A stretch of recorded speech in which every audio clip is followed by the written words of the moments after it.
Good morning student. MDS university Ajmer के BA part third political science के paper first और BA honours part second political science के पाँचवें paper fifth के मेरे प्रिय विद्यार्थी,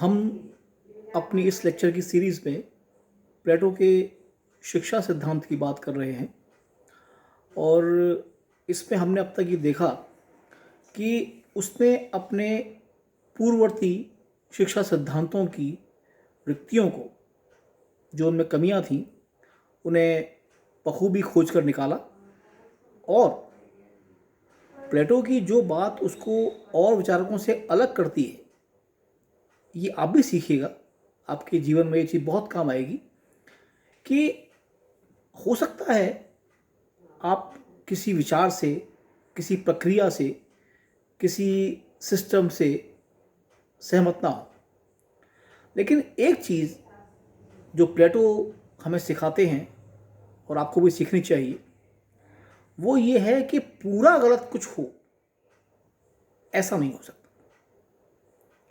एब्सोल्यूट राइट या एब्सोल्यूट रॉन्ग, पूरा सही या पूरा गलत इस दुनिया में नहीं होता। इसका आशय यह है, ये एक दार्शनिक व्याख्यान है कि अगर किसी से आप असहमत भी हैं तो भी उसकी जो अच्छाइयाँ हैं उन्हें सीखने में या मानने में ऐतराज़ नहीं होना चाहिए। प्लेटो ने यही किया है। एथेंस और स्पार्टा की जो शिक्षा व्यवस्थाएं थीं, उसने उन दोनों में कमियां तो खोजी हैं, इसमें कोई शक नहीं, लेकिन इसके साथ साथ उसने इनकी अच्छाइयों को भी स्वीकार किया है। कल हमने बात की थी उसकी प्रारंभिक शिक्षा की, जो चलती है 6 वर्ष की उम्र से लेकर 20 साल की आयु तक। अब आगे बढ़ते हैं और बात करते हैं उसकी उच्च शिक्षा की। मैं doctor Manoj Awasthi, associate professor, SPC government college Ajmer, आज आपको प्लेटो के उच्च शिक्षा सिद्धांत के बारे में कुछ बताऊंगा और इसके साथ साथ हम ये भी देखने की कोशिश करेंगे कि उसके शिक्षा सिद्धांत में कौन कौन सी विशेषताएं थी। कल जहां हमने छोड़ा था वहीं से बात को आगे बढ़ाते हैं। 18 साल से 20 साल तक, यानी 2 साल की उम्र में वो एक सैनिक प्रशिक्षण की बात करता है अपनी शिक्षा प्रणाली में, जो अनिवार्य है, राज्य का दायित्व है और सभी नागरिकों के लिए है, सभी बच्चों के लिए है जो पढ़ रहे हैं उसके इस आयु वर्ग के, चाहे वो स्त्री हो या पुरुष, ये अधिकार उसने दोनों को दिया है। ये उसने स्पार्टा से लिया है। ध्यान रखिएगा, कई बार आपके जो छोटे सवाल हैं वो इससे बनते हैं। प्लेटो का जो ये सैन्य शिक्षण या प्रशिक्षण का कार्यक्रम है 2 वर्ष का, ये उसने स्पार्टा से लिया है। 20 साल की आयु पूरी होने के बाद वो एक परीक्षा लेता है, एक परीक्षा ली जाती है और उस परीक्षा में जो विद्यार्थी उत्तीर्ण होते हैं उन्हें वो उच्च शिक्षा के लिए रोकता है। बाकियों को, जो इस परीक्षा में अनुत्तीर्ण होते हैं या अंक कम आते हैं, उन्हें वो उनकी शिक्षा पूर्ण मानते हुए वापस समाज में भेज देता है। देखिए, समाज का जो उत्पादक वर्ग है और जो श्रमिक वर्ग है, चाहे वो मजदूर हों, कृषक हों, पशुपालक हों, व्यापारी हों, शिल्पकार हों, वो इस वर्ग में से आएंगे। ध्यान रखिएगा, मैंने आपको शिक्षा पढ़ाने से पहले न्याय पढ़ाया उसका। आपकी आत्मा में जिस तत्व की प्रधानता हो वही कार्य आपको करना है। तो प्लेटो के मुताबिक ये वो व्यक्ति हैं जो शिक्षा के इस 20 साल की उम्र पूरे होने के पाठ्यक्रम के बाद जो बाहर निकल रहे हैं, ये वो लोग हैं जिनमें क्षुधा, ये तृष्णा की प्रधानता है। बाकी जिन्होंने अच्छे अंक प्राप्त किए हैं, जिसको उसने उच्च शिक्षा के लिए रोका है, उनको वो पढ़ाता है 10 साल तक, यानी 20 वर्ष की उम्र से लेकर 30 वर्ष की उम्र तक। ये उच्च शिक्षा का उसका पहला भाग है। ध्यान रखिएगा, वो शिक्षा भी खत्म नहीं हुई है। 20 से 30 साल, और इस 10 साल की अवधि में उसने विषय रखे हैं 4। ध्यान रखिएगा, प्राथमिक शिक्षा में केवल संगीत और व्यायाम, अब वो विषय शुरू कर रहा है।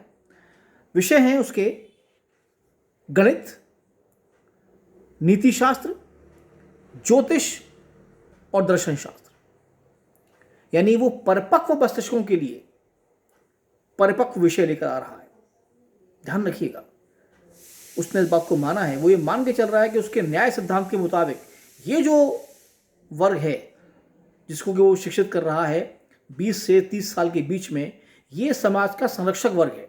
यानी राज्य के उच्च अधिकारी, दार्शनिक राजा और बड़े जो सैनिक अधिकारी होंगे वो इसमें शामिल होने वाले हैं।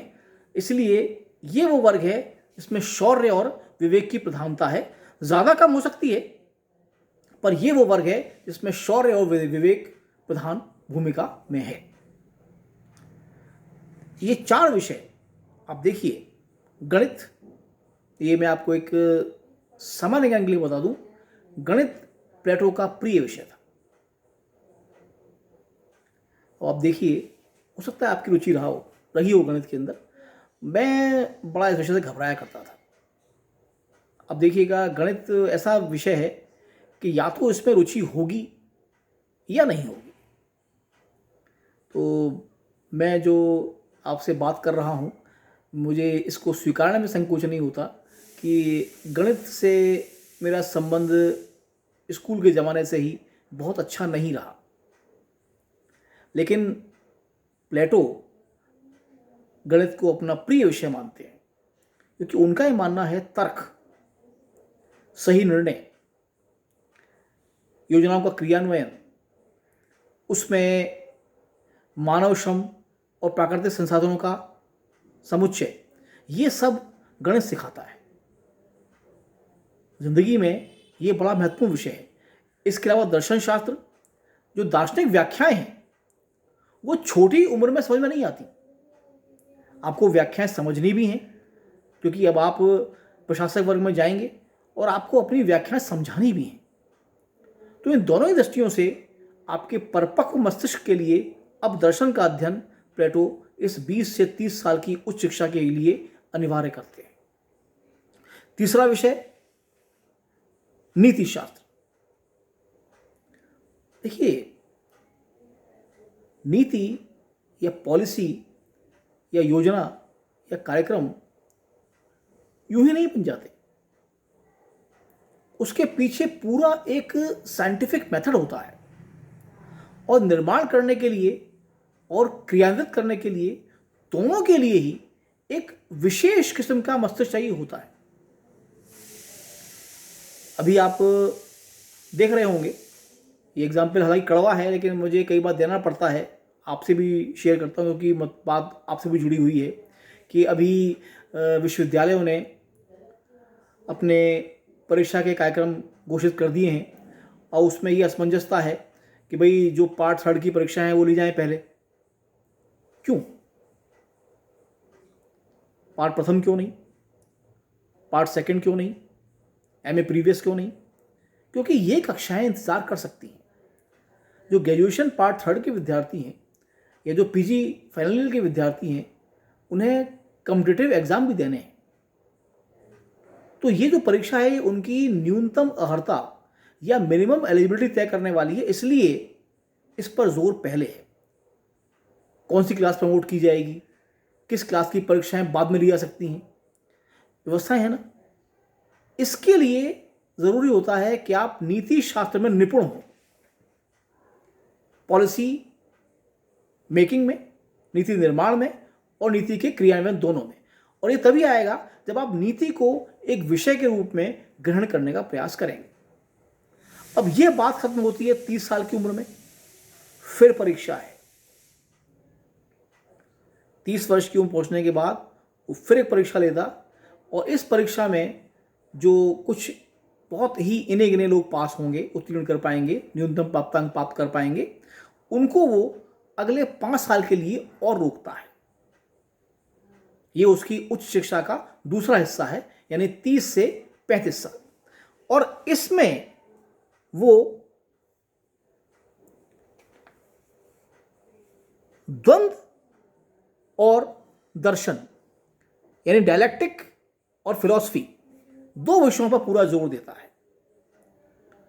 मैंने आपको शुरुआत में कहा था, सोफिस्ट जो प्लेटो के शिक्षा सिद्धांत से पहले एथेंस और पूरे यूनान क्षेत्र में मुख्य घुमक्कड़ शिक्षक माने जाते थे, प्लेटो उनसे कोई बहुत ज़्यादा सहमत नहीं थे, क्योंकि उनका ये मानना था कि सोफिस्ट जो विचारधारा है या जो आइडियोलॉजी है, वो सत्य, न्याय, शिक्षा, ये जो समाज के आदर्श होते हैं, इनके प्रति कोई निश्चित विचार नहीं रखती है।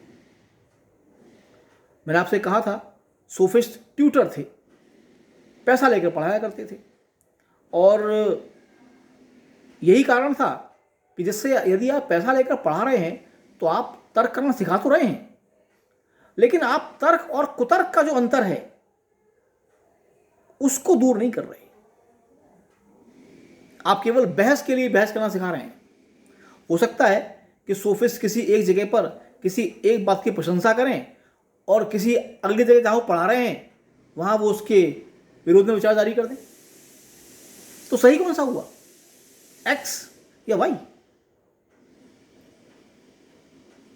प्लेटो लेकिन इसके बावजूद सोफिस्ट जिस कला के माहिर थे वो थी ये डायलेक्ट या द्वंद्व, यानी आपसी विचार विमर्श में एक दूसरे को समझने की, जीतने की या हराने की कोशिश करना।